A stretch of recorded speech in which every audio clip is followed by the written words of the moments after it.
pagi semua, ku nantikan dirimu di depan kelasmu, menantikan kami.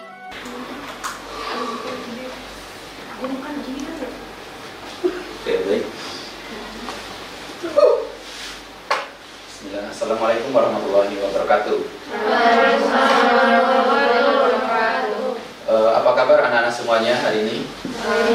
Baik. Sehat semua ya?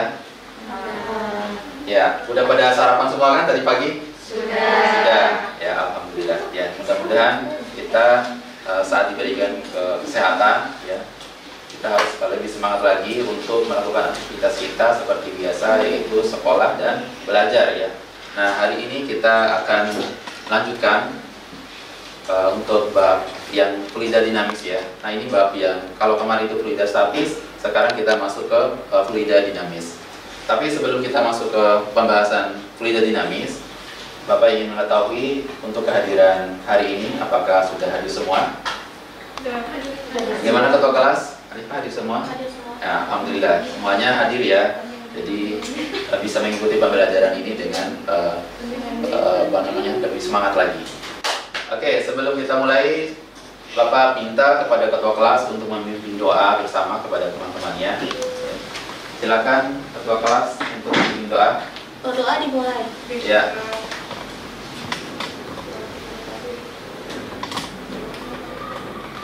Doa selesai. Ya, baik semuanya.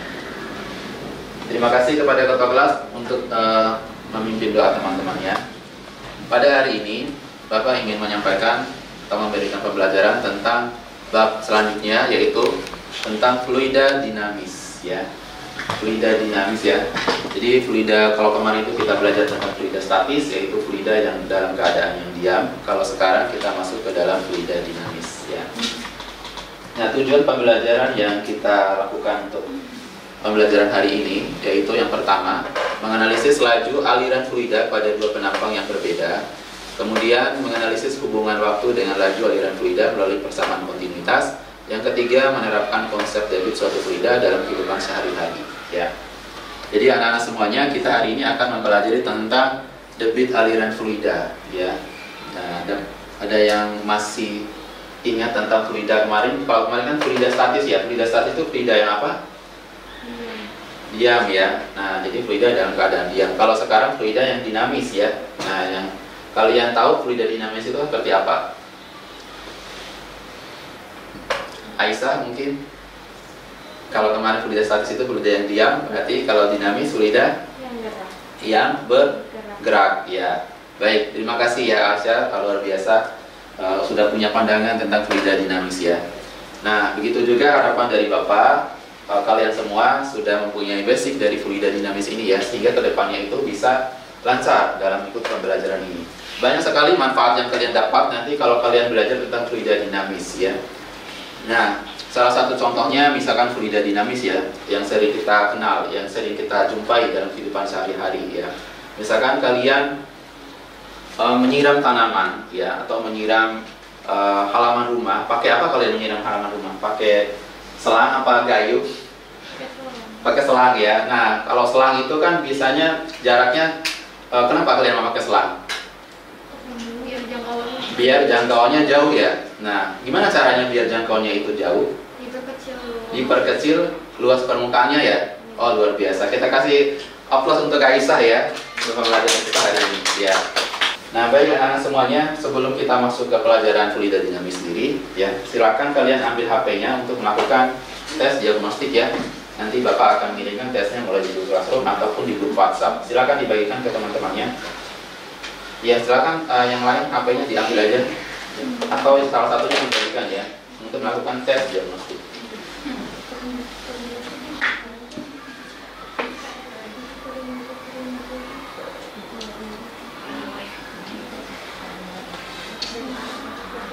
Kita akan bahas dari ini, ya, beberapa soalnya.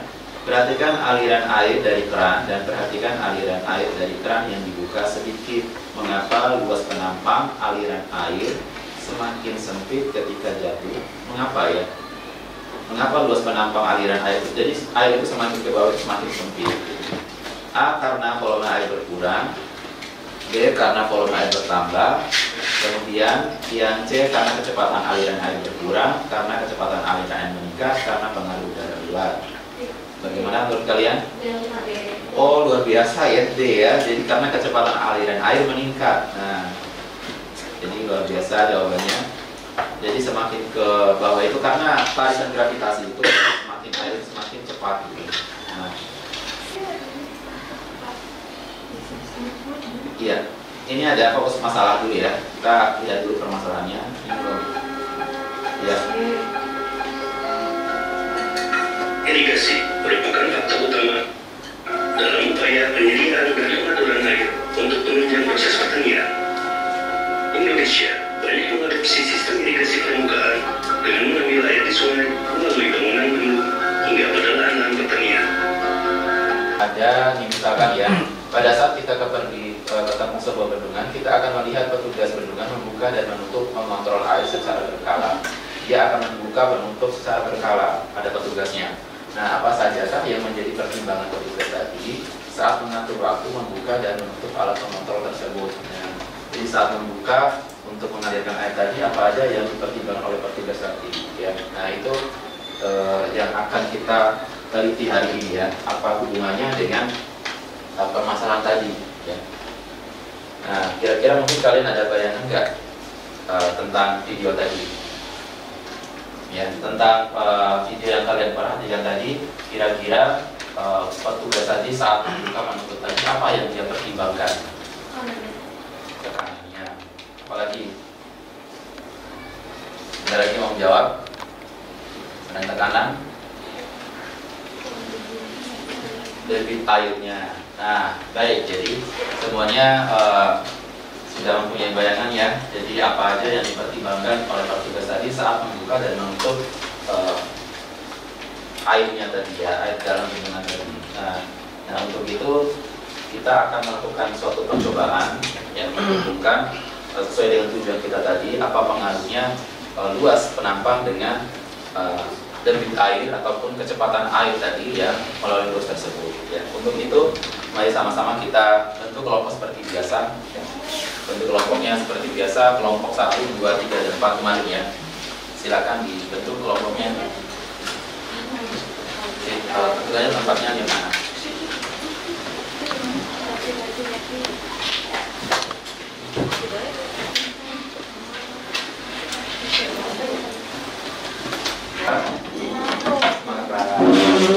Makasih Pak. Ya, lagi sakit Pak.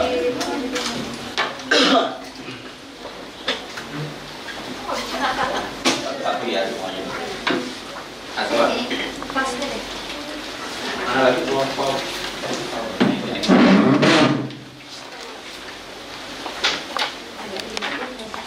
Mana lagi ya tempatnya? Saya belum dapat Pak. Dapat. Oh iya ya. Satu orang satu ya. Iya, satu orang satu. Biar. Terus namanya aja ya, nama. Nazira.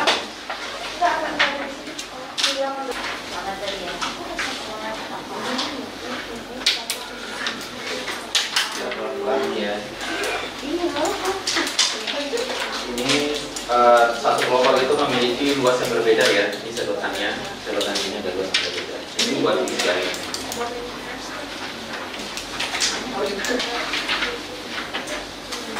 Ya, ini ya. Itu beda diameter. Ini.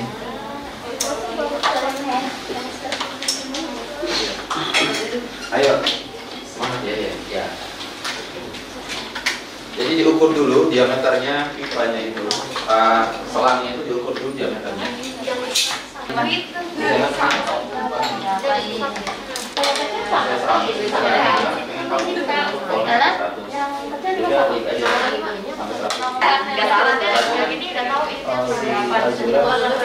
Sampai selesai ini kan? Udah 3. Oh ya 100, oh udah ya 100, 150, 200 ya. Iya. Udah gitu ya. Berarti 20. Sekarang yang mana ini?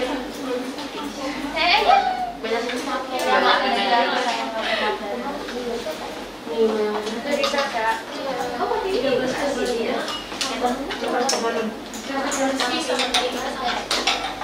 Oke, bisa.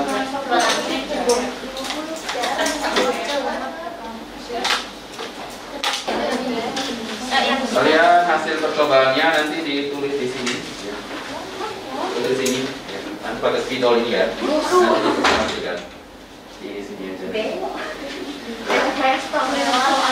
Apa-apa. Ya, grafiknya nanti ditempel aja di sini nanti. Aswa, taruh di samping situ aja. Ya, tulis saja Pak hasil percobaan kalian itu.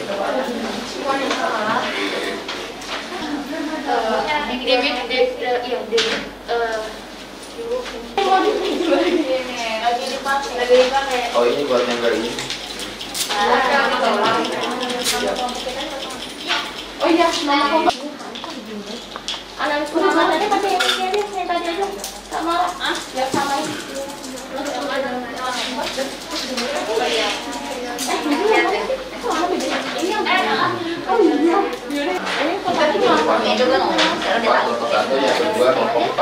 kita kan udah dapat setengah jam.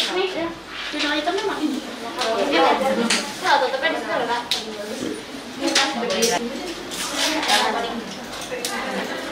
Nah, sekarang Bapak minta salah kelompok 1 silakan mempresentasikan dari poster ini ya, semuanya. Silakan kelompok 1. Ya. Assalamualaikum warahmatullahi wabarakatuh. Kali ini kami kelompok 1. Kelompok yang lain silakan memperhatikan. Kelompok 1 sudah melakukan percobaan debit air seperti yang ada pada gambar.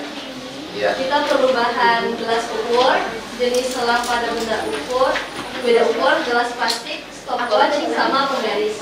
Jadi kesimpulannya, berdasarkan hasil percobaan, semakin besar suatu volume, waktu yang diperlukan semakin lama. Dengan kita menutup selang saat percobaan, hal itu membuat pancaran air yang keluar menjadi deras. Oke, baik, terima kasih kelompok 1 atas presentasinya kepada yang lain. Kita kasih aplaus dulu atas hasil presentasi kelompok 1. Silakan kelompok 1 tuju kembali. Sekarang kita fokus ke sini lagi. Ya. Nah, pada fluida yang bergerak memiliki besaran yang dinamakan debit. Debit ini adalah laju aliran air, ya. Jadi menunjukkan kecepatan air itu seberapa. Besarnya debit menyatakan banyaknya volume air yang mengalir tiap waktu. Jadi debit air itu adalah volume air yang mengalir tiap waktu tadi ya. Jadi kalian ukur berapa air yang masuk ke dalam gelas tadi, berapa volumenya dan waktunya berapa. Nah, itulah debitnya. Nah, dari permasalahan tadi yang kita teliti ya, bagaimana petugas tadi mempertimbangkan waktu membuka dan menutup alat pengontrol air yang keluar masuk melalui bendungan. Nah, jadi melalui presentasi kalian tadi ya sudah dari grafik juga sudah menunjukkan ya, ternyata semakin besar volume yang dipancarkan maka waktunya itu membutuhkan waktu yang lama juga. Jadi petugas tadi juga mempertimbangkan lamanya air mengalir melalui persawahan itu seberapa dengan cara mengatur volume ya atau debit air yang akan mengalir ke sawah-sawah atau yang dituju. Jadi seperti itu ya. Nah, jadi sampai sini dulu aja pertemuan kita hari ini. Anak-anak semuanya silakan fokus ke depan semua. Nah, insya Allah pelajaran selanjutnya besok itu terlanjut ke hukum Bernoulli ya, aplikasi hukum Bernoulli. Untuk itu Bapak ingin mengetahui ini refleksi pembelajaran kita hari ini ya. Silakan diisi refleksi pembelajaran kita hari ini. Namanya nggak usah ditulis nama ya. Nah, untuk itu kita akhiri dulu, semuanya fokus dulu ke depan. Ya, kita tutup dulu pelajaran kita. Ya, kita akan belajar hari ini. Terima kasih banyak anak semuanya. Tetap semangat terus untuk menggali ilmu. Ya, nanti insya Allah dengan ilmu tersebut kalian mengharap ke arah kesuksesan nanti. Amin ya rabbal alamin. Baik semuanya, kita akhiri dulu pertemuan kita hari ini dengan doa kepada majelis. Assalamualaikum warahmatullahi wabarakatuh. Wassalamualaikum warahmatullahi wabarakatuh. Waalaikumsalam warahmatullahi wabarakatuh. Ya.